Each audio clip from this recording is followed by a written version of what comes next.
મને જણાવવામાં ઘણો આનંદ થઈ રહ્યો છે કે વડોદરાના આપણા શ્રી સયાજીબાગ પ્રાણી સંગ્રહાલયમાં અંદાજિત 4 દશકો બાદ સફેદ વાઘનું પુનરાગમન થયું છે. આ સુંદર અને આકર્ષક પ્રજાતિને રાજકોટ પ્રદ્યુમન પાર્ક રાજકોટ ઝૂથી લાવવામાં આવ્યા છે. આ પર્ટિક્યુલર એનિમલ એક્સચેન્જ પ્રોગ્રામ માટે મહાનગરપાલિકાના ઉપરી અધિકારીશ્રીઓ અને સંપૂર્ણ તંત્રએ ખૂબ જ સપોર્ટ મળ્યો છે અમને. માનનીય કમિશનર સાહેબ શ્રી, માનનીય ડેપ્યુટી કમિશનર સાહેબ શ્રી અને સંપૂર્ણ તંત્રનો આ એનિમલ એક્સચેન્જ પ્રોગ્રામમાં અમને મળેલ પૂરતો સપોર્ટના કારણે અમારા છેલ્લા ઘણા વર્ષથી જે અમારા સઘન પ્રયત્નો ચાલી રહ્યા હતા અને આ સફેદ વાઘ જેવી સુંદર અને આકર્ષક પ્રજાતિ જે વડોદરામાં લાવવાના અમારા પ્રયત્નોને યશ મળ્યો છે.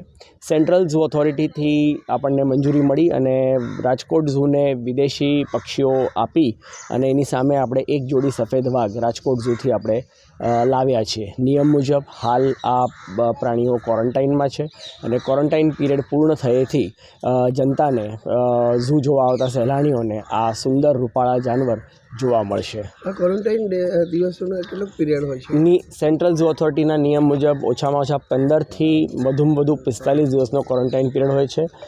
તે મુજબ જાનવર નવા વાતાવરણમાં જેટલા વહેલા પોતાને એક્લિમેટાઇઝ કરી લે, સેટ કરી લે એ જોઈ અને આ જાનવરોને વહેલામાં વહેલી તકે પબ્લિકને જોવા માટે ખુલ્લા મૂકવામાં આવશે.